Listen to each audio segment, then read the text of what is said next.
Right, it's Alastair here, and we're very, very happy to have Sadiq Kahn with us. Sadiq is, as most of you will know, Mayor of London, a job that Rory Stewart wanted at one point, and who knows whether he'll want to do it again sometime in the future. But there's a lot to talk about with Sadiq. Cards on the table, good friend of mine. I've known him for more than 20 years.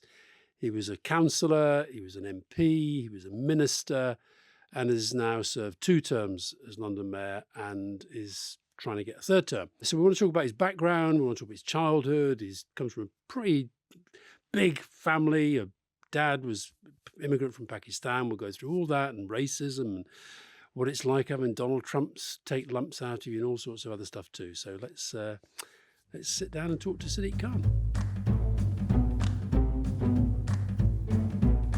Welcome to The Rest is Politics Leading with me, Alastair Campbell.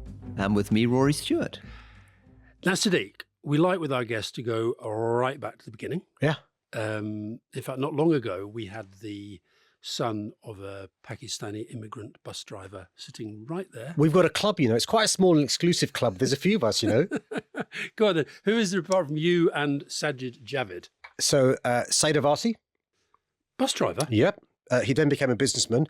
John McDonnell, his dad was a bus driver. And there's a few of us, actually. We're quite exclusive, though, Alastair, Rory. So don't, I know you're both jealous.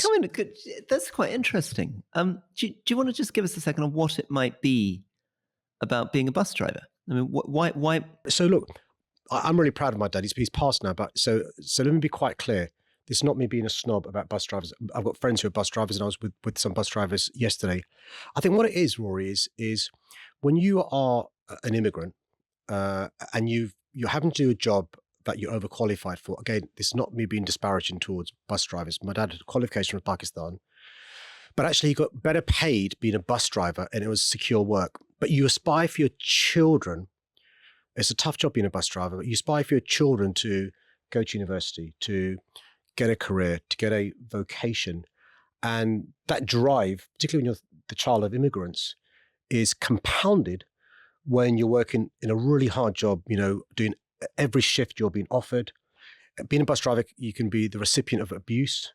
And it's tough, right? And so you want your children to do well. And again, this is no way being disparaging against those brilliant bus drivers that work really hard. Tell us a little bit about your father. And, what had he done in Pakistan? What were his qualifications in Pakistan? What did he say about why he came to Britain? Did he ever say that there were pluses and minuses to it? Were the things that he missed about Pakistan? What was his experience? You would have loved my dad, and you both would have gotten really well. My dad, so my grandparents, and Rory, you know the history in relation to partition. So my grandparents and their forebearers were in India, and you know that in partition, I'm making a generalization, Alastair. If you were a Muslim, you went from what was, mainland India to the Muslim majority part. That's West Pakistan and East Pakistan. That's now Bangladesh.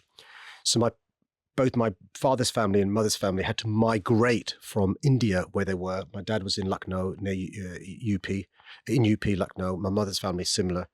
And they left everything behind and went to the Muslim majority country, Pakistan. So my dad experienced, Rory, being a migrant with his parents having to leave good jobs, nice homes, and so forth. And what were the grandparents' jobs? What were they doing in Lucknow? So my father's father was a civil servant. My mother's father worked in Mumbai, and then he went and ran a mill in what was previously called Lailpur, after Lyle, of course, and then called Faisalabad.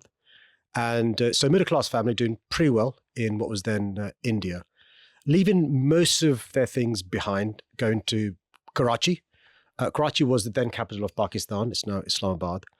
But my father was frustrated at the inability to fulfill his potential in Pakistan. He was in the Pakistan Air Force. He first went to Australia, a place called Wagga Wagga, I think. He thought about settling there, and apologies, Rory, Alastair, to all your Australian listeners, hated it. So can I blame my dad, not me? Okay. He went back. That is the country where we have the second most listeners. I know, that's right. I know you were touring there recently, Alastair. Yeah. And so he went back to Pakistan and decided to leave the Air Force. He got in a bit of trouble for leaving Australia because he was supposed to stay there for X years, and then tried London. And, on the one hand, he fell in love with London. When my dad first came to this city, there were signs that said no blacks, no Irish, no dogs. And by blacks, it meant anybody who wasn't a person of, anybody who was a person of colour. Notwithstanding that, he loved Londoners. And so he then asked my mum, my three older siblings were born in Pakistan, to come and join him. You got 7 in London. I've got 6 brothers and 1 sister. I'm bang in the middle, which is why I'm perfect, Alastair. That's what I told my mum anyway. He turns up in 1968, so it's kind of summer of love. It's kind of hippies, and he's a tight-laced Pakistani Air Force officer turning up in the middle of hippiedom London. What was his sense of the whole thing? Well, my mum comes in 68. He came 3 years earlier, and there's photographs of my dad, Rory. And the amazing thing about that generation is they always wore suits and ties. It's quite remarkable. See at football matches, he would dress smart whenever he wasn't at work. He first worked at an engineering firm, and he realised though that you could earn more money being a bus driver. And when I think back now, I think there's a lot of the class system applies in Pakistan. So for him, bearing in mind he was raised in that class environment. Middle class, right. To do ostensibly what is a working class job. Yeah. But it was his love of his family and that he did the job. And he had a great time, Rory. I mean, there's a great story he used to tell, he's passed now, but where him and his mates, because there was no halal food, they would purchase a chicken from a shop, and one of them, my dad was very squeamish, would do that Rory knows is from his previous life, but they would sacrifice the chicken in a certain way so it's compliant to Islamic law. And that was once in a blue moon that I'd get to have meat, Rory, because they'd have to rely upon a pescatarian or vegetarian diet, right? And the joy of having meat once in a blue moon was just, he'd talk about it and revel in it, years on. That there was no places of worship. Congregational prayer was a problem. And so they would pray amongst friends in a home. But religion was important to my dad. He missed my mum terribly. And so a few years later, he managed to cobble enough money together to get a room in a house in Balham, which is in South London. And he invited my mum over, my 3 elder siblings to join him. Is faith important to you? Yeah, I mean, I'm a practicing Muslim. And so I wake up, just before the sun rises to do morning prayers. Every day, so I was up at 5 today. Do you pray 5 times a day? Yeah. I fast during the month of Ramadan. I eat only halal food, and it's a way of life. So it's not just about worship, Islam. It's about a way of life. How I respect elders, how I respect the other sex, how I dress, and so I don't evangelize about it. But people who know me, see the way I conduct myself, and I attribute a lot of that to my faith. But you get your faith in different ways. It could be organized religion, it could be political parties or whatever. So I'm not, evangelical about persuading others to become Muslims.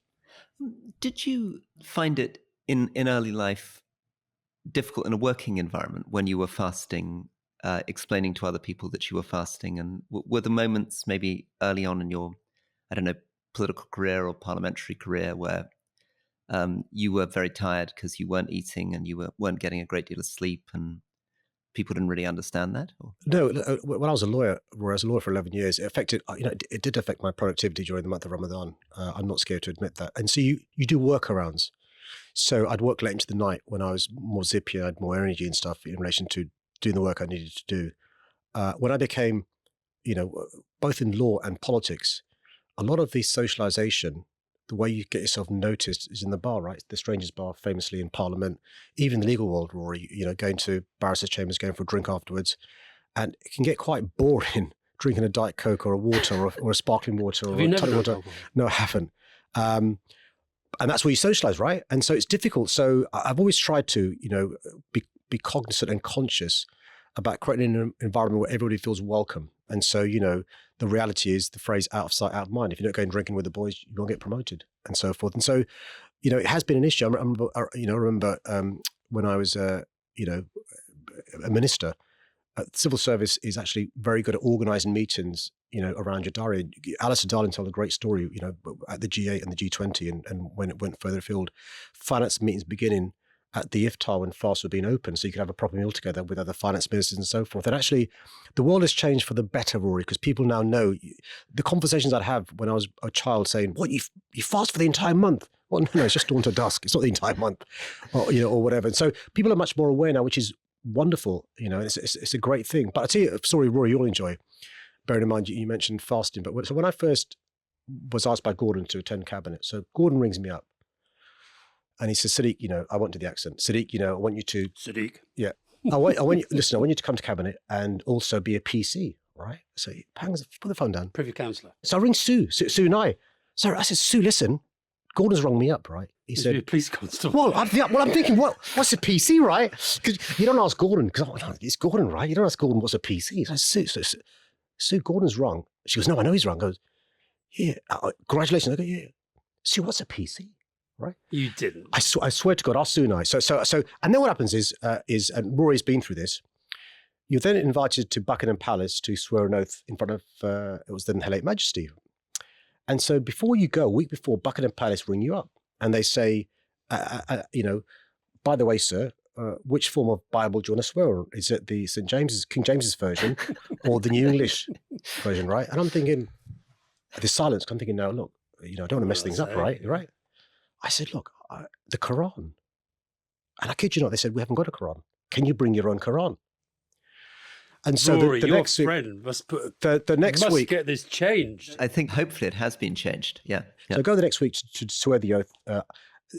My biggest faux pas is I kissed Her Majesty's hand. It's supposed to be forehead and nose, right? So firstly, I kiss her hand. What, with the lips? Yeah, with my lips. You get Do you not hear the read any noise. papers? Well, no, because you're getting the brief and you're not listening though, are you? Because it's so. And then what happens? I'm leaving, and her person. Rory, what's the Queen's person called? The sort of. It's probably the equerry. Right, the equerry. One of the military equerries. Yeah. So he comes down. He said, "By the way, sir, you left your Quran behind." And I said, "You know what? I'll leave it for the next person." And next year, Sayyidah Varsi swore on my Quran. Oh, that's nice. Yeah. That's nice. Well, she's been on the podcast as well, and she was absolutely wonderful. So I can't believe you actually. I thought everybody knew that when you kiss hands with the Queen, you don't kiss the hand. Alastair, unlike you and Rory, I don't move in those circles. Oh, right? really? So basically, Really? and so that day, Angela Smith, John Burkow, Michael Brown, quite a few, and forgive my language, for the next 15 years, whenever I see them, they take the piss out of me. Yeah, because you put the because I kissed her hand, right? Sadiq, before we move on from family, tell us a little bit about your siblings. You're one of how many brothers? So I've got 3 older brothers, and 1 elder sister, and 3 younger brothers. We're a close unit. I mean, so you're one of seven boys. Yeah, 7 boys and 1 girl, and we're very close. We still live in and around Tooting. Here's the funny thing: so my grandparents migrated thousands of miles. My dad migrated, and Mum migrated thousands of miles. I've gone 1 mile radius from where I was born. So I was born in Tooting. I was raised in Tooting. I raised my kids in Tooting. I will probably die in Tooting. But my mum lives, in the mothership, her home. And we all live within a 1 mile, 2 mile radius of my mum. We see each other quite often. And what do they all do? So, one brother works for the NHS. Another brother works for, Visa card. My sister's a teacher. Another brother works for the MOJ. Another brother works for, in IT and stuff. And so touch wood, we've all done pretty well. Another brother. None of them ever thought of getting into politics? No, and nobody in my family was into politics. And so when I grew up, I never saw somebody go to work in a suit. I've thought about this a lot. And, Rory asked about my family life. We were 10 of us living in a 3-bed council property. I never felt poor, I didn't realize until I was a teenager going to a mate's home, people had their own bedrooms. I swear I didn't know. Or you had a desk to work on rather than the floor or on your knees. I didn't know you went on foreign holidays. I didn't know you ate out of restaurants. And I never felt poor. We never felt like we were less well off. It was a stable home, a loving home. Looking back now, of course, it was a tough estate. I mean, my secondary school was a tough secondary school. And you mentioned your dad, these signs, no blacks, etc. Did you have you and your brothers, did you have direct personal experience of racism? I mean, the P word, the N word, the W word. So my 2 oldest brothers were Chelsea fans.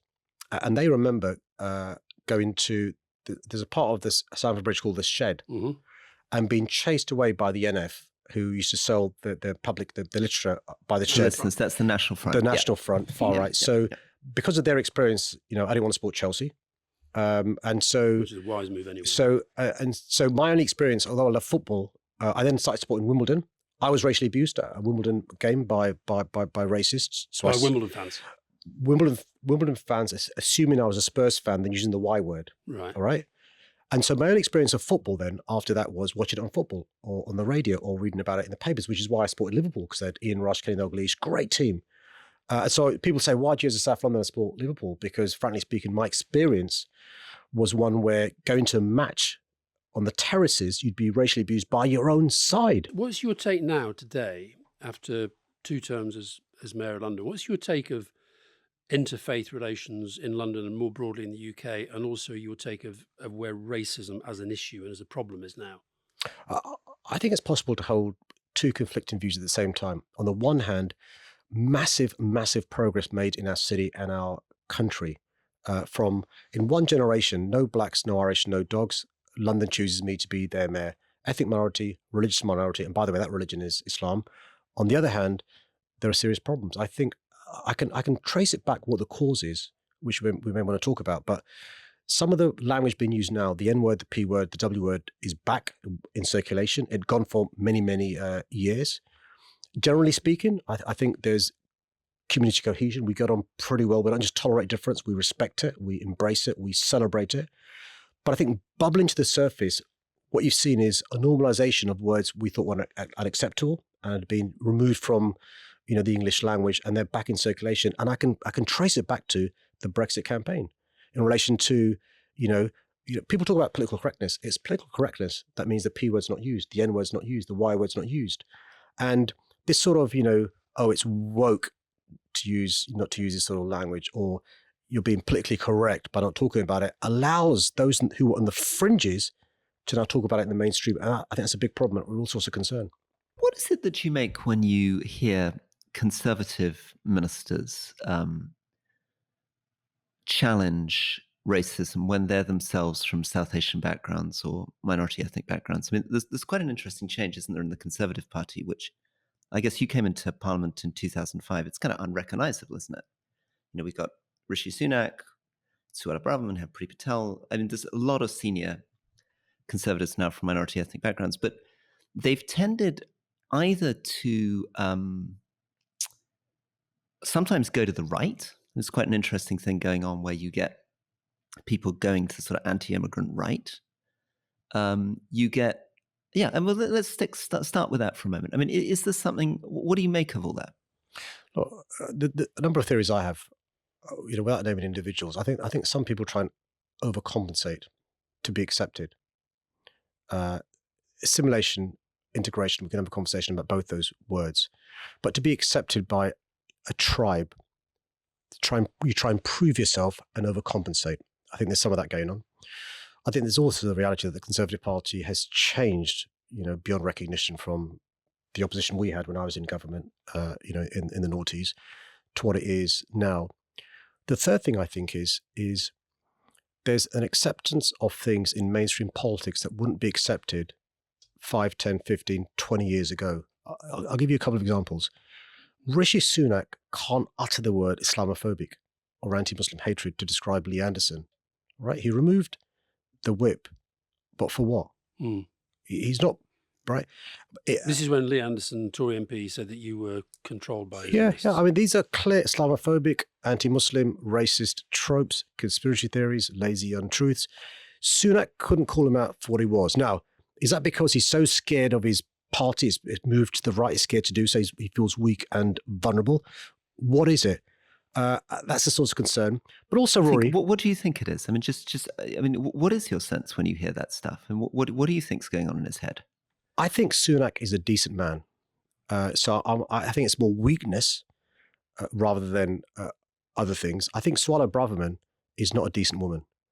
And so just she dreams about planes taking off for Rwanda. Some of the language she's used, and I think life experiences matter. My life experiences mean that I'm always vigilant about overt or covert racism because I've walked it, I've experienced it. It's so upsetting when you're the receiving end of racism. The red mist descends and you act in a way that it's difficult to explain unless you've received it. And so I don't understand how people with those lived experiences behave the way they do. By the way, compare and contrast Sajid Javid, Saeed Varsi, not just privately, publicly calling out bad behavior on their side. And I hope, friends of mine will say, in real time, I called out some of the stuff taking place under Jeremy Corbyn's leadership with my Jewish friends, colleagues and neighbours as well. I've interviewed you a couple of times for GQ, and I did one interview with you where you said these 3 words, Sadiq: I like Boris. Is that still the case? No, it's not the case. Let me say why I said those words. He's personable, he's charming. I'll tell you a story. In 2008, when he was running against Ken Livingstone people asked me to call Johnson a racist. And I said, I've got no experience of being a racist. I don't think he's a racist. He's a cheeky chappy. He's clearly right-wing, but he's a socially liberal Tory. As Tories go, he's all right. The Boris Johnson we've seen over the last few years is anything but. He's selfish. He's vindictive. He is an egomaniac. He is dangerous, and he should be called out for what he is. I mean, I lived through, being a citizen of this city when he was mayor, but I also lived through the consequences of his, duplicitous behaviour during the referendum campaign, but also his time as prime minister. I mean, look, one of the things I'm proud of is our constitution. It's unwritten, but the separation of powers, the executive, the legislature, the judiciary, and this guy just risked all that because of vanity and ego. And I saw his behavior during the pandemic. I say this deliberately and very carefully. Boris Johnson's behavior as prime minister led to lives being lost that otherwise wouldn't have been lost. And so he's not somebody I like. What was your insight into him? I mean, we saw him as prime minister, but you will have had a very direct insight because you took over his job as mayor of London. So what looking back might we have spotted about his time as mayor of London, which could have given us a clue that he was going to be a terrible prime minister? I want to talk about the good before I get to the bad and the ugly. Look, this is somebody who rang me once I'd won the election to wish me good luck. He gave me some decent advice on the phone. I remember enjoy the job, appoint the right people, don't rush. He'd made the mistake in 2008, rushing, making appointments that backfired. They had to resign after a few days and few weeks. Same as the Queen said to Liz Truss. And it was good advice. It was good advice. Look, give the man credit. It was good advice. I remember this is I've not shared this before. One of my daughters was unwell at the time when he rang me, and I said, do you want to say hello to the former mayor? And she goes, can I? And I said, Boris, my daughter's unwell, and Boris spent 2 minutes, 3 minutes. It's these little things being really charming to my daughter, saying, your dad's now got the best job in the world, and He didn't need to do that, right? He did not need to do that. That's the good. It is important for the sake of balance to talk about some of the good. The bad and the ugly, oh my God. I mean, City Hall, there were some staff in City Hall who'd not seen Johnson in months. He wasn't using the great staff we had. There was a report done in 2013 about how dangerous the air quality in London was. He buried it away. Lives could have been saved had he shared that report, including the life of Ella Kissy Deborah, a 9-year-old who passed away because of toxic air in our city. I went to see when he was Foreign Secretary. He asked to have a chat with me. I remember him and Will Walden was working for him then. And you could tell what he was saying. We both got something in common. I said, well, what have we got in common? He said, we're both princes across the river. I said, what are you talking about, man? I'm the mayor of London. I don't. And so he was already obsessing about, trying to become the prime minister, pretending to be a loyal foreign secretary to Theresa May. And during the pandemic, his behavior was unconscionable. I went to see him. It was him, Dom Cummings. There was me and one of my advisors. And what was remarkable at this meeting was it was taking place in the March, weeks before the lockdown. He had not read the papers. He was not on top of the detail. To give Dom Cummings credit, he was on top of the detail.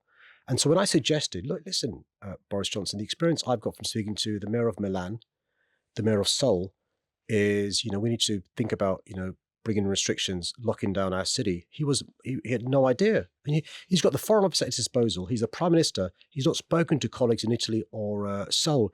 And I even said to Boris, listen, Boris, look, you're a libertarian. I'm a passionate advocate for human rights.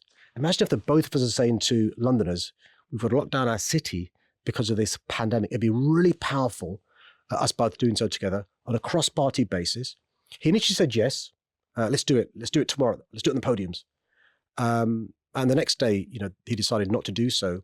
Had we gone into lockdown earlier, I'm positive lives could have been saved. I remember seeing you during that period, and you actually said that when you were in the room with them, if you didn't know who the characters were, people would have thought that Dominic Cummings was the Prime Minister and Johnson was the aide. I've had the privilege of working with, lots of prime ministers of different parties. A Martian in that room would not be able to tell who's the Prime Minister, Cummings or Johnson. And I find that remarkable. Can you imagine, Tony Blair or Gordon Brown, even David Cameron, that happening? And if it's a peripheral issue, you can sort of understand. Not all of us are policy experts on everything, but COVID was, a live issue then, the most important issue facing our country. The guy didn't know what was going on. Can I come to your role as Mayor of London? One of the things that when I was running against you as an independent, one of the things that struck me is that people didn't really have a sense of what exactly the powers of the mayor were. I remember doing an event out in the East End, Mile End Road, and I said to people, what do you think's going wrong? And they said, well, this is going wrong with crime, this is going wrong with transport, it's going wrong with housing. And then I said, do you think it's Sadiq Khan's fault? And they said, no. Honestly, we don't really think he's got much power over those things. And it was a real kind of revelation to me, because I thought, this is quite difficult. I mean, it's quite difficult because you're sort of in charge of some things, not in charge of others. It's quite difficult to locate power, difficult to know, whether you're meant to be blaming the central government, whether you're meant to be blaming you, whether you're meant to be blaming. How are voters meant to work out who's really in charge in this confusing system? I'm afraid it's still the case now. Londoners aren't really aware of the powers the mayor has and doesn't have. We are the most centralised democracy in the Western world. So to give you an idea of the scale of the challenge we have, I get to spend in London 7% of taxes raised in London. New York, 50%, Tokyo, 70%. Or the mayors. The mayors.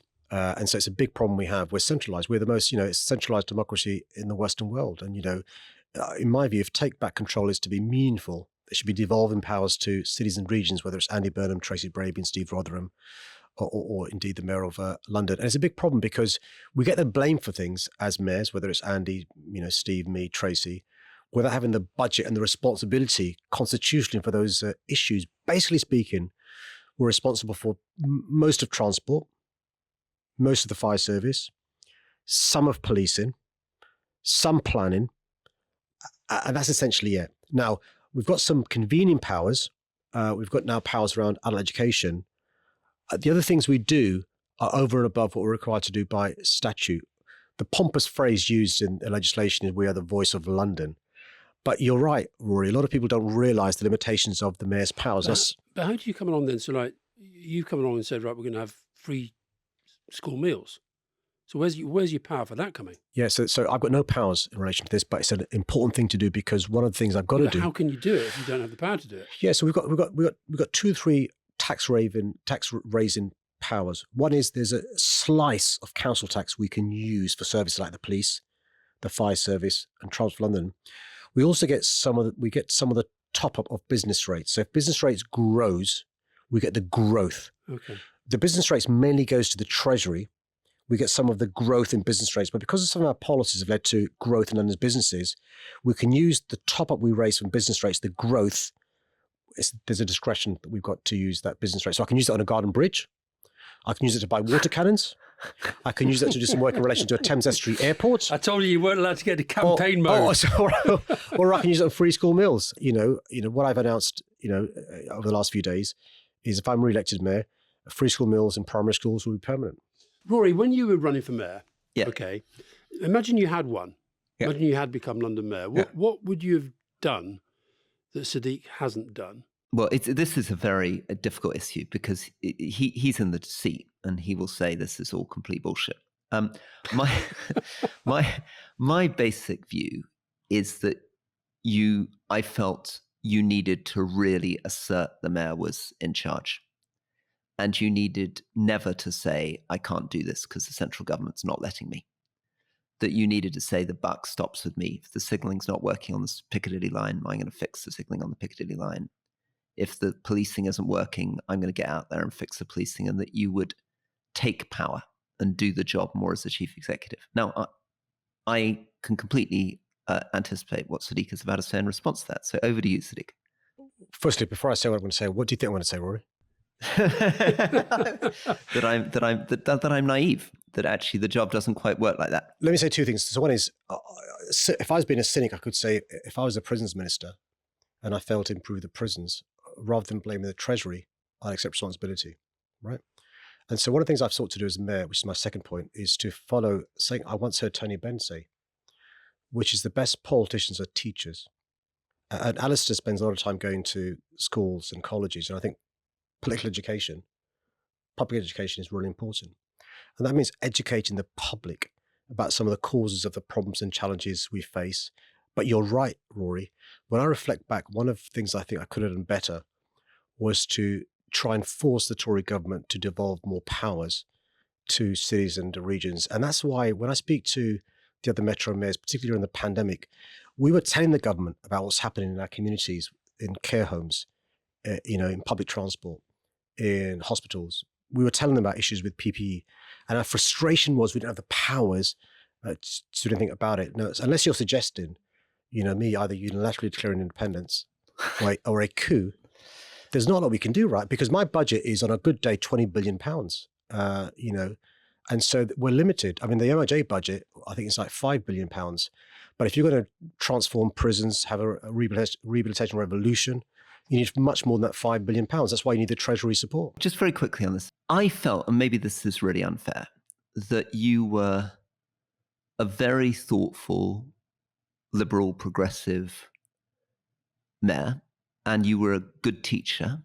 But I sometimes wondered whether you were really a kind of chief executive, whether you were really a kind of manager who crashed into the details of things, put yourself on the line, push people around, really force the stuff through.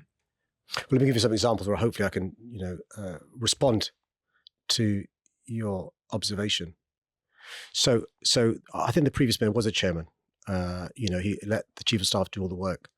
And I am a details person, which is why, not only can I claim, some sense of pride in relation to, for the first time in the history of our city, every child having a free school meal, freezing TfL fares in 5 of the last 8 years, the first time in the 24-year history of TfL, we've got to operate in surplus in TfL.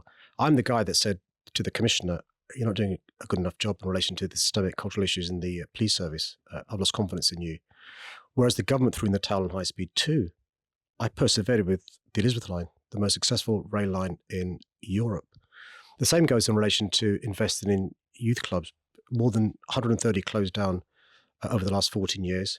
We're investing in youth clubs now. Over 700 youth workers lost their jobs. We're investing now. But I'll give you the biggest issue facing our city, housing. When I became mayor, the pipeline of council homes was 3.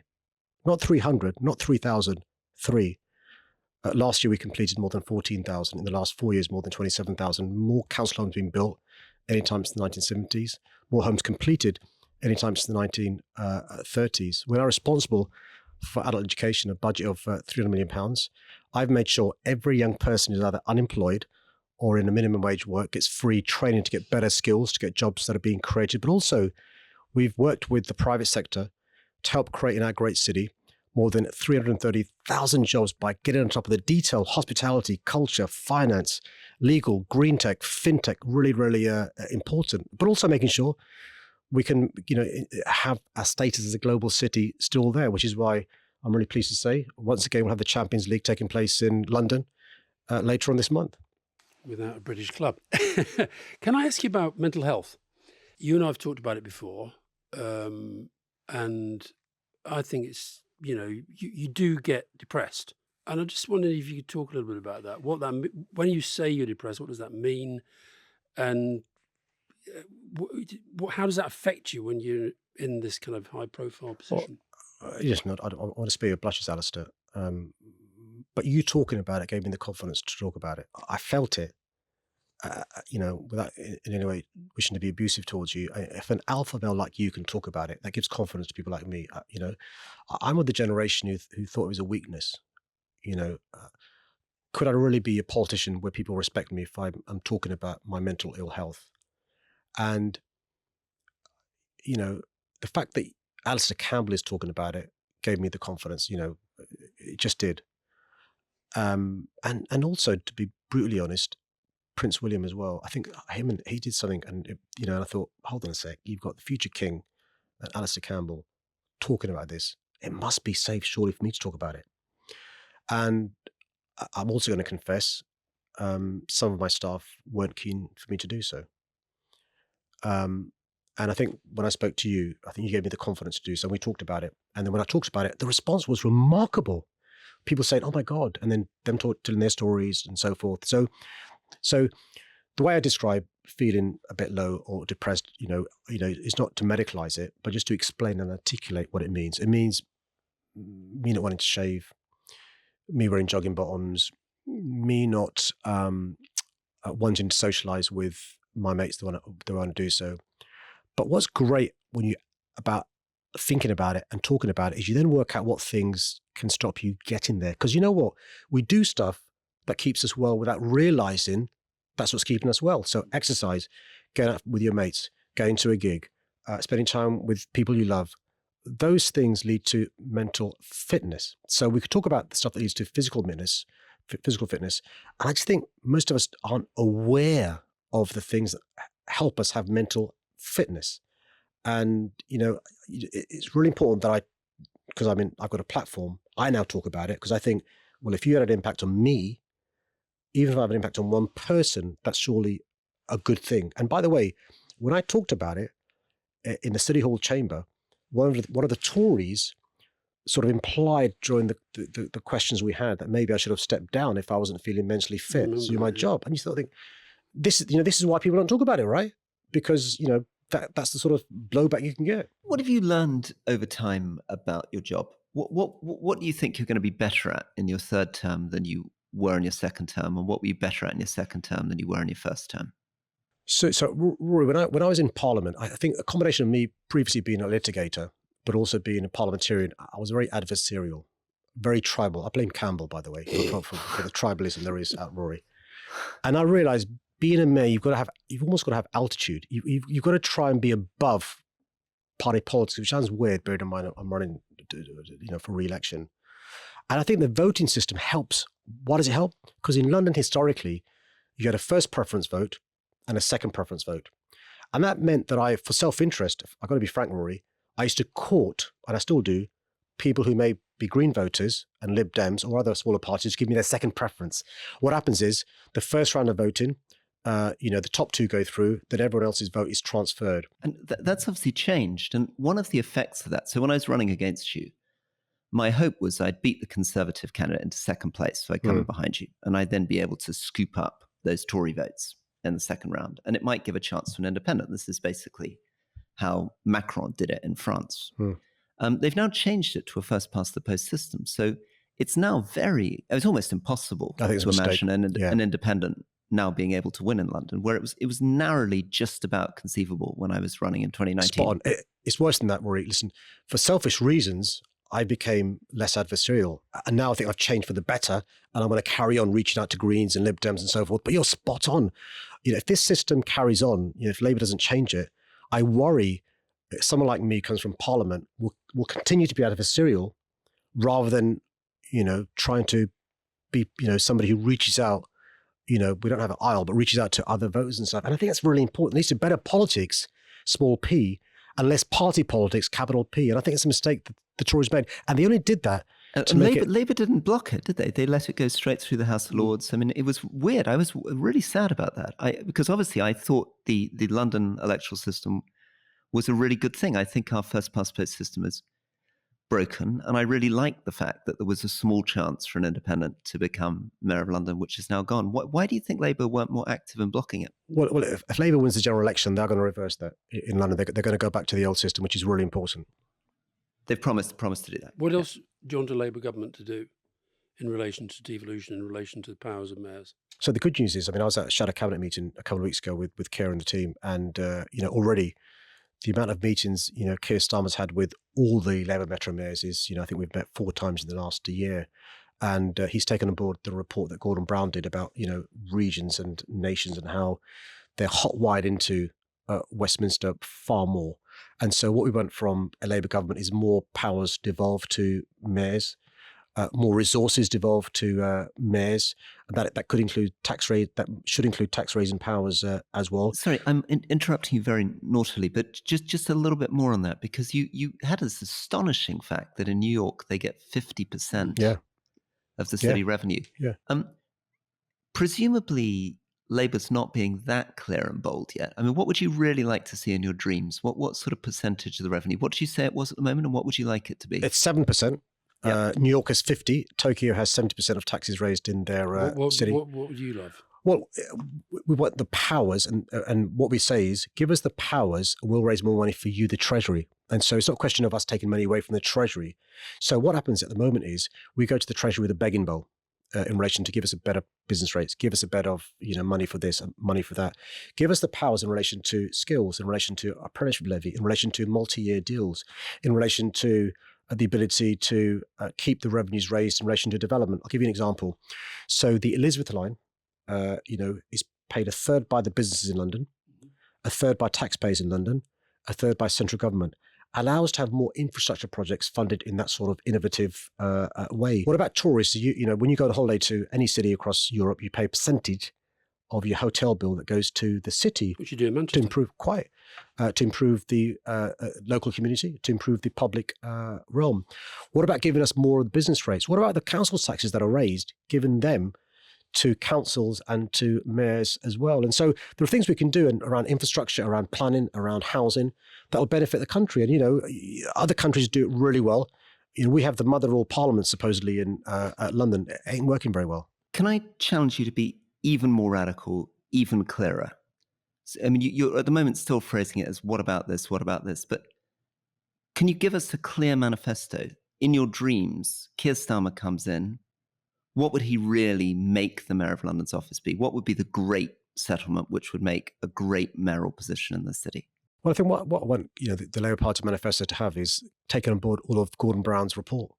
It's not simply about the powers and resources, Rory. It's about us being hotwired into the Treasury, us being hotwired into the civil servants in London. So rather than civil servants in Whitehall deciding what's best for Redbridge or Redcar or Reading, those communities being able to say, this is what we want. So it's not simply tax raising powers, Rory. It's also about making sure that the decision makers are us who are nearer to where the impact is felt rather than civil servants in Whitehall. Now, we did some polling recently, Sadiq, and I don't know if you listened to that episode. We talked about polling, but you didn't poll very well. Your favourability rating was, I think, only Sunak and Johnson were worse. So there was a point when you were like the golden boy and everybody was saying this is the man of the future. I think you're looking at the wrong polls, Alastair. So first, you need to change your pollster. But secondly, one of the things that we've got to do, and we've sought to do, we'll do this over the next few weeks, is, the elections aren't a referendum on how perfect or imperfect the incumbent is. It's a contest. So what I say to Labour supporters is the choice isn't between Keir Starmer or your perfect Labour leader. The choice is Starmer versus Sunak. That's the choice in the general election. And similarly, the choice in the mayoral election, I'm afraid it's a two-horse race. But do you it's feel the Tory candidate? But do you feel that you just being in the job for so long and taking quite a lot of heat and having the president of America when he was there sort of taking pot shots and the Islamophobia stuff, and do you feel that you've kind of lost altitude in terms as a politician? Oh, listen, you learn every day, man. There's not a day I've gone to bed thinking that was a perfect day. Every day you learn. You got to have the humility to realise that there's things you got to do to improve.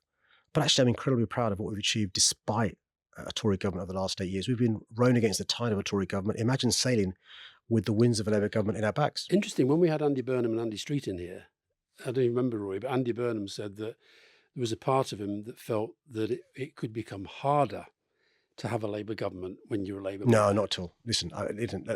So there's only been one time, in London's history where there's been a Labour mayor and a Labour government. We won the Olympics. We secured funding for the Elizabeth line.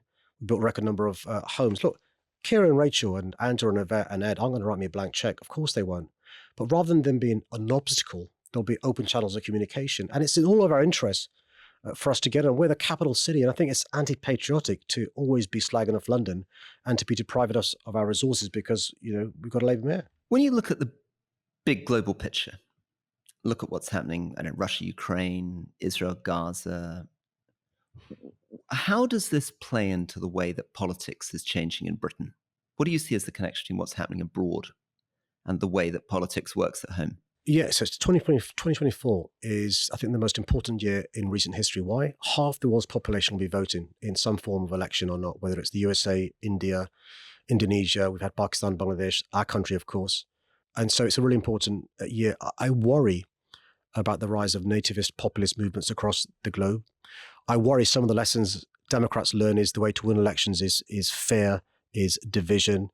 I worry about the algorithms that exist that can amplify messages of hate so speedily. But also, Rory, if you're a young person now, you often get your news from TikTok. There's no impartial fact-checking. There's no verification of the version of events you're being given, but you only receive messages that are one version. There's no other point of view. There's no argument, no debate. One of the ways I was thinking about this is I'm speaking to you from the States, and I've seen recently a lot of young Indians who are completely horrified by the way Narendra Modi is behaving, and particularly discrimination against Muslims in India. And yet nobody's talking about that. I don't hear you talk about that. Is that because people are worried about Indian voters? I mean, why are people not being more explicit about the damage and the harm that Modi's doing to Indian democracy? I think people are to give them credit. Look, one of the things that I've sought to do is despite what people may think, not always give a running commentary on foreign affairs across the globe. But you've asked the question, so I'll respond. I think one of the things that for decades people in Pakistan regretted was partition. And you saw in Pakistan, particularly in the 80s and 90s, a rise of the religious view in Pakistan. And the counter from the secularist was actually, look at India, it's doing so well as a democracy. Minorities have protection and so forth. What Modi has done is, the way he's behaved, is playing to the hands of the religious views in Pakistan, say, aha, that's why we needed a country with a Muslim majority, because Muslim minorities in India are being treated so appallingly. And one of the joys of India has always been is the biggest democracy in the world is a secular democracy that protects minorities. And I'm afraid you're seeing too frequently examples of minorities being treated appallingly in India. And I'm really hoping the Congress party sorts itself out and there's a proper, campaign taking place before the general election. And you can see a contest that's fair and even. And you can see the sort of voices that in the past have mobilized and been really active in India come to the surface. What did you learn from the Uxbridge by-election, both the way it went, the way that your policy, which originally been Boris Johnson's policy on ULEZ, became so fundamental, and how that seemed to have this kind of big impact upon environmental policy more general? And then the kind of consequence of that was sort of, the ULEZ debate is still out there. I don't know whether it's playing a big part in this campaign, but I'm just interested in your reflections because it felt quite weird to me, the whole thing. So look, one of the joys of a democracy is you've got, mainly speaking, two parties with conflicting views. You have an argument and a debate, and then the public sees which side is the best debate and they vote for it. You live through it in the 90s, whether it's the minimum wage, whether it's, Scottish Parliament, whether it's Human Rights Act, whatever it is, right? I think when you adopt your opponent's view because you're worried about the argument and the debate, you see the results like you saw in Uxbridge and Ruislip. So the Labour Party campaign in that by-election accepted the arguments from the Conservatives against your policy that ULEZ is a bad thing, right? Why? Because the election happened to coincide a few weeks before the ULEZ was expanded to include Outer London. And let me tell you this. A month after the ULEZ was expanded, 19 out of 20 cars seen driving in Outer London are compliant, don't pay a penny more. 95% of vehicles are compliant in central, inner and outer London. But does that make you worry about what could happen in a general election? Because what you're saying is they made I don't know if it's strategic, but they made a tactical or strategic error, and it probably hurt them. Well, we'll have to wait and see what happens in my election in May. If I lose the election, then they may have been right and I was wrong. But I think sometimes you've got to make tough decisions. Look, I believe in leadership as well as followership when it's appropriate to do so. Of course, I want to win elections, but sometimes you've got to, as I said, you be a teacher and explain to people the benefits of your policies. I remember as a 27-year-old listening night after night after night to people telling me that the minimum wage would lead to 3, 4, 5 million people being unemployed. I remember as a councillor thinking, bloody hell, what's Blair and Brown doing, man? Because we can't lose these jobs to the rest of the country. But then listening to what Brown and Blair were saying and saying, you know what? Yeah, that's the argument for it. We can't have a security guard getting paid 50p and you've got to bring your own dog. How is that fair? We're on the argument. The Tories wouldn't dream now of reversing the minimum wage. In fact, they're adopting a language. Osborne adopted a language calling it a national living wage. That's the difference good politics can make. Do you think you've done enough on the dirty money? London is a kind of magnet for dirty money. Margaret Hodge had a very interesting report about that this week. So we in 2015, it was first talked about London being the money laundering capital of the world. And when I became mayor in May 2016, I lobbied, George Osborne and David Cameron about this issue in relation to London being seen as the easy place to launder money. And both George and David agreed to have transparency in relation to trusts, in relation to offshore, because one of the issues during the campaign that arose was the housing crisis and the number of homes bought by foreigners. I think it's foreigners, by the way. Some of my best friends and family are foreigners. Bought by foreigners to use gold bricks, often trusts held offshore. What justification can there be to have a blind trust held offshore? And so, both David Cameron and George Osborne promised transparency. We've still not had that. With this ridiculous situation when Putin invaded Ukraine, where we worked out there was more than £2 billion worth of property owned by Putin's chums. We said to the government, why don't you appropriate that property, sell it off and give the money towards weapons for Ukraine? Still no movement made there. And that's why we need the next Labour government to take action where the current government's failed. My final one, and thank you for coming, is to challenge you to reflect a little bit on what the toughest bit of being a politician is. And not in too schmaltzy campaigning mode, but something unexpected and personal, which listeners might not be aware of the reality of being a politician. So I know the truthful answer. I'd be interested to hear what you say. One of the things I've always sought to do is to encourage others to get involved in mainstream politics. So I've not talked about, unless asked the question, the impact of having police protection, the impact of threats to me, the impact on my safety, because what I don't want to do is discourage minorities. We see it with women coming forward to be politicians. But Rory, imagine being married to me, or being my children, or being my mum, or my siblings, or my nephews and nieces, or the people Alistair talks to at school, and them hearing that, frankly speaking, for another reason, because of the colour of my skin, my ethnic origin, the faith that I belong to, I get some of the stuff that I get, which leads to somebody who kills people in mosques in Christchurch having me named in his manifesto, which leads to somebody who drives from Wales to London, can't find me, so drives into a mosque in Finsbury Park and kills a worshipper there. That leads to the leader of the free world, in a pathetic way, trolling me on Twitter for no other reason, because, let's be frank, the colour of my skin, the God I worship, and so forth. How upsetting it must be to my family. So I went home one evening a few weeks ago to see distressed children because the deputy chairman of the Tory party has said what he said in relation to me. And was that amid the Lee Anderson thing? Yeah, it's really upsetting. It's just, and so I'm not asking for sympathy. I'm not a victim, Rory, but you've asked the question, I'm giving you an honest answer. It's really hard, Rory, because I lived through the Zach Goldsmith campaign where when I was selected as a candidate, so much excitement. I was having uncles and aunties and Asians and Muslims and minorities saying, isn't it wonderful you're the candidate? We never thought it was possible. By the end of the campaign in 2016, oh my God, if this is what happens when you're a Muslim, if someone like you's not accepted and you have this sort of hostile behavior from the Tories and Islamophobia, actually, you know what? I'm not going to encourage my kids to get involved in politics. And I thought that was behind us, Rory, but it's not. If your kid said to you, I think I'm going to go into politics, what would you say? Do it. It's the greatest privilege of my life to be able to impact people's life for the better. Your experiences are every day just, life affirming and transformative. There aren't, many jobs where you get the rewards that we get. I mean, you've both lived through it, in different ways and stuff.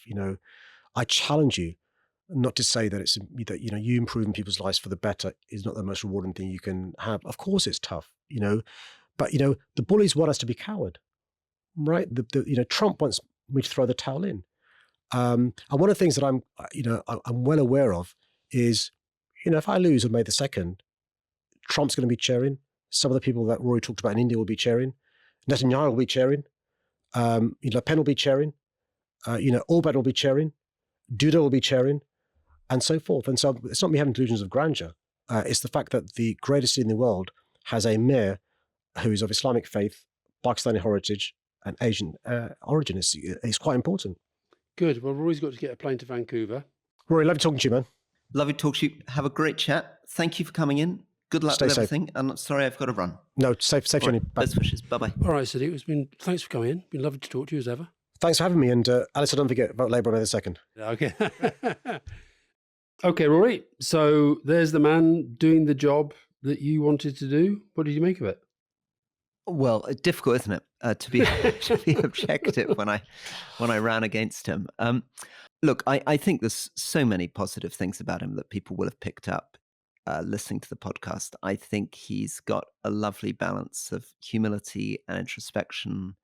He's obviously got an extraordinary backstory. He's obviously very, very proud of doing the job, passionate about it. I did feel, obviously, and this is the big criticism that I didn't want to get into because I don't think it would have gone anywhere, but I always have felt with him that he's had a tendency when there's been a problem not to say, I'm in charge, the buck stops with me, but to say that he can't do it because he doesn't have the money or the power from the government. And of course, there's something to be said for that. As he points out, these mayors don't have quite as much power as mayors elsewhere. Those figures with New York and other sort of global cities were pretty stark. Really stark. I mean, but again, when I was pushing him on that, I think that's another clue to his mindset. I was trying to say, okay, here's your opportunity.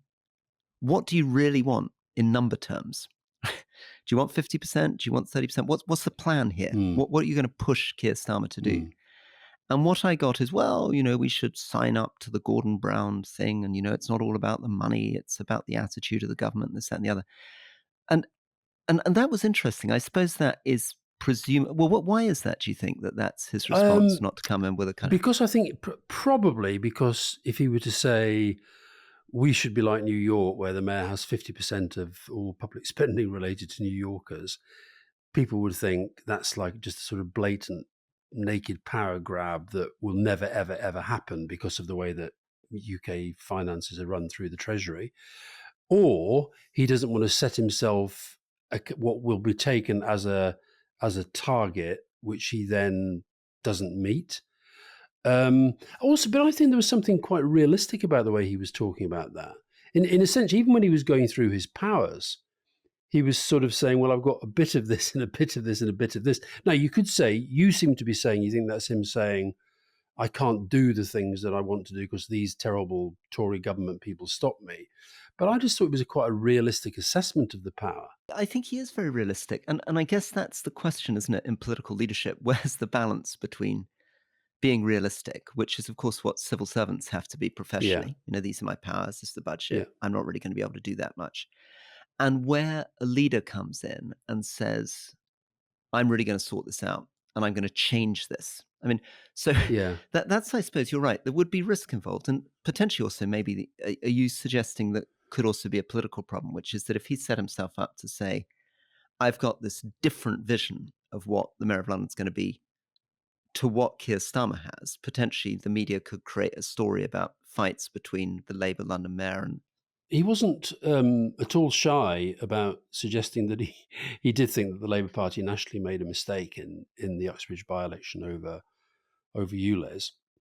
I think there is that. But also I think that he's probably thinking, he's talking in, when you said to him, what do you want in the manifesto? And he basically said he wants the Gordon Brown report, which essentially is about further devolution, which then means greater powers for the Mayor of London, whoever that might be. He obviously hopes that him working with the Labour government. And I thought he was interesting in that he was absolutely adamant in the way that Andy Burnham wasn't, that it is far better for a Labour mayor to have a Labour government in Westminster and Whitehall. Now, we'll see whether, if there is a Labour government, whether that works out. But I don't know. I felt there was a realism. And also, I was quite, I pushed him several times about this thing about, because when he launched his manifesto for this campaign, his third campaign, he's putting this free school meals thing right at the top of the agenda.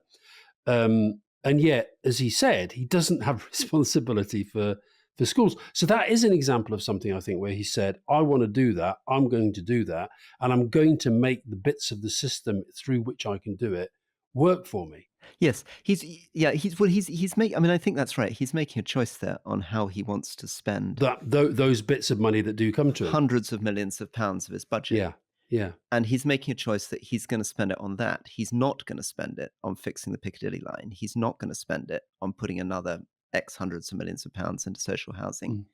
He's not going to spend it on, I guess, changing the way policing's done or putting more resources. He's going to put it into free school meals. So that's absolutely right. It's an example of him making a clear choice of what he wants to do and what he doesn't want to do. I mean, there's sort of things, again, I didn't want to get into this, but this bit inside baseball, but another example of the sort of thing that has always frustrated me with him is, as you know, I'm obsessed with planting trees. Yeah, I was surprised you didn't mention that when I asked you about what you would have done as mayor. I was expecting a great tree loving. A lot of stuff in trees. Yeah.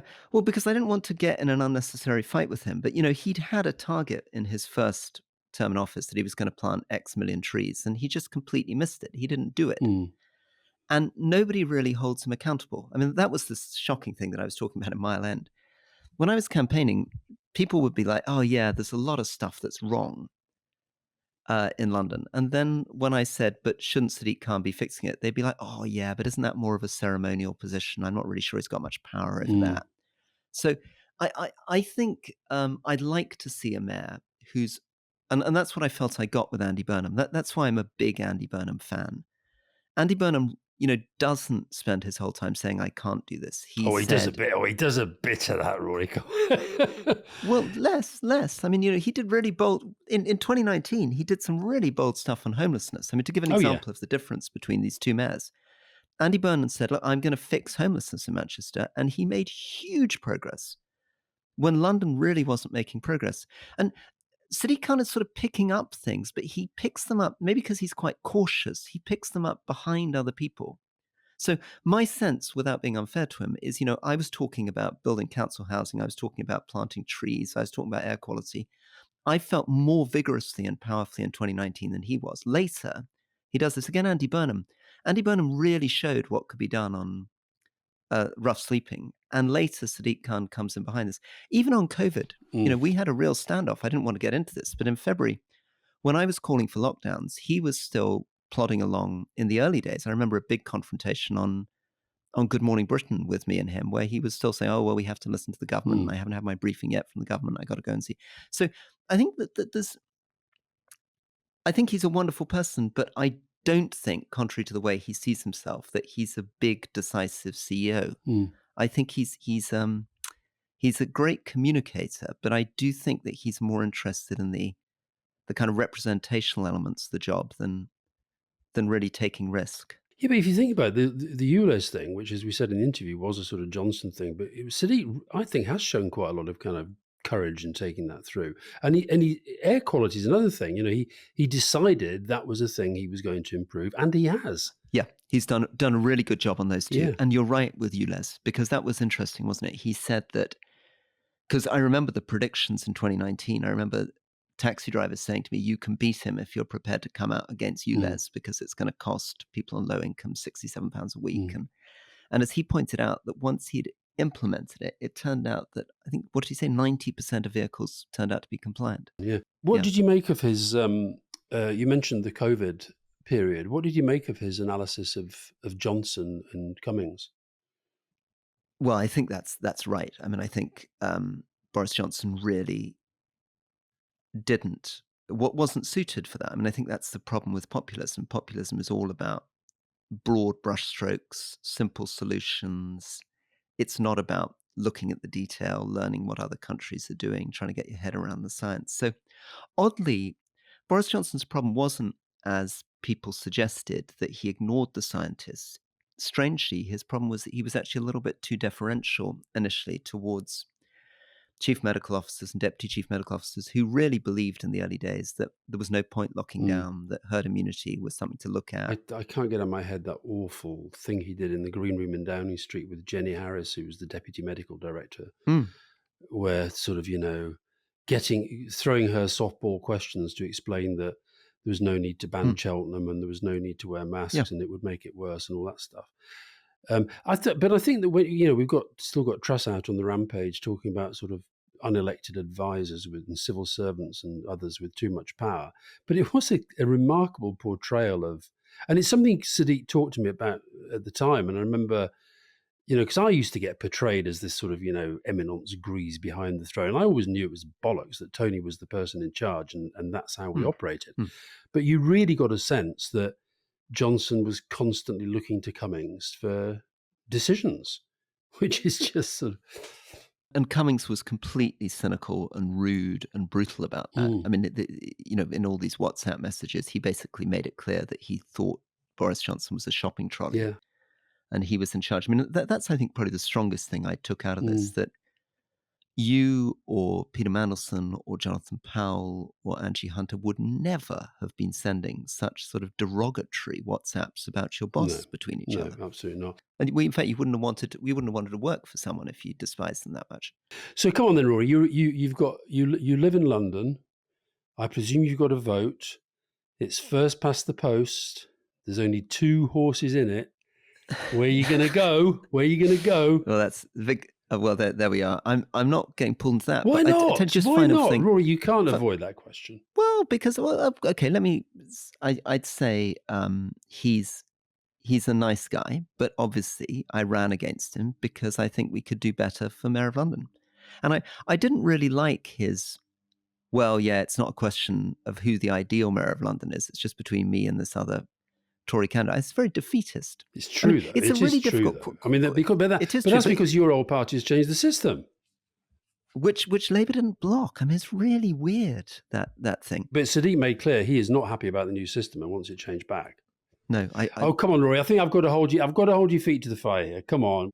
No, I think it's already unfair enough that we've only interviewed one of the candidates in this election. I know you don't want to interview all the other candidates, so I'm not going to lead the listeners on the basis this interview had a vote. Look, let me just come back. Final thing, Alastair, to this on you.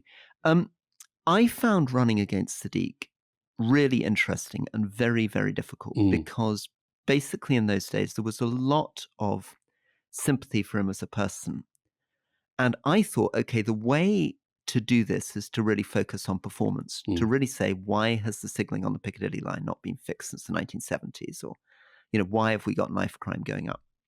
And I couldn't really win on that.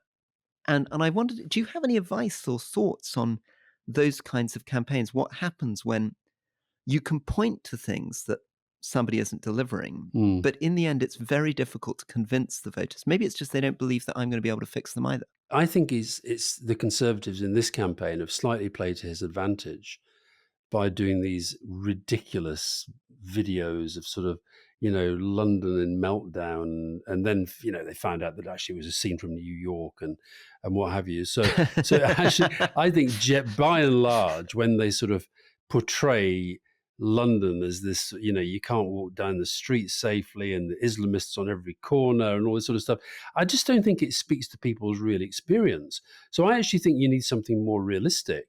I do find when Susan Hall speaks in the way that she does, and it's all so kind of relentlessly negative and all the sort of the paper mile lying and all this sort of stuff. So but put it this way, I don't think that's the way to do it. I think the way you have to do it, and actually I think it's how you were trying to campaign before your advisors wrongly, in my view, told you to stop banging on about trees, is actually almost to say, listen, London is a great city and there's lots that's going well, but on this we can do so much better. I think that's the way to frame it. And so, but I think if you're the party of government, I know you weren't, you were running as an independent, but for the party of government to portray the capital city as this sort of third world basket case is just sort of, it's crazy. I think they lose votes from doing that. Yeah. Well, so the sort of thing that I was trying to do that I really wanted to lean into is, yes, trees, but also that the Thames could be absolutely amazing, that we haven't really thought about how to really bring that amazing river to life and make it work for the city. I'd swim in there every day if it wasn't so filthy. There we are. And yes, it's you swimming, but it's also, imagine what an amazing cultural venue it was, and what you could do with boats and festivals and performances. Anyway, tell you who I'm massively in favour of, and you're going to tell me I'm an idiot, is the mayor of Paris. I mean, I spent quite a lot of my campaign wombling around Paris, sending videos saying, look how terrific this is. Couldn't we take a leaf out of their book on this, that, or the other? Oh, Lord, Anne Hidalgo, but she's so unpopular. Well, I was a big 15-minute city person. Yeah. That was central to my campaign. I know. That was one of the many conspiracy theorists that you fell victim to. Anyway, listen, I think you're right. I don't think we do want to interview all of the contenders. I think Sadiq is a very, very interesting character in his own right. And actually, I thought it was good. I did say to him before the interview, please don't come on and just be in full on sort of campaign mode. And I don't think he was. And I thought his final answer to you was actually quite moving. Yes. I've talked to him about this lots because it is sort of, it is not, I don't think Ken Livingstone had the level of protection, nothing like the level of protection, nor did Boris Johnson when he was mayor, because there has been all this sort of Trumpian Islamophobic stuff and the campaign that Zach Goldsmith ran, he's been made a target and it's horrible for his family. And it's not over the top. He's absolutely right to get that protection. I think he is in genuine, sincere danger, and I think it's really important that taxpayers provide that protection, try to support him, because I think he is in a very dangerous position. Well, there we are. Enjoy Vancouver, and we'll speak to you soon. Thank you very much, Alistair. Take care. Bye-bye.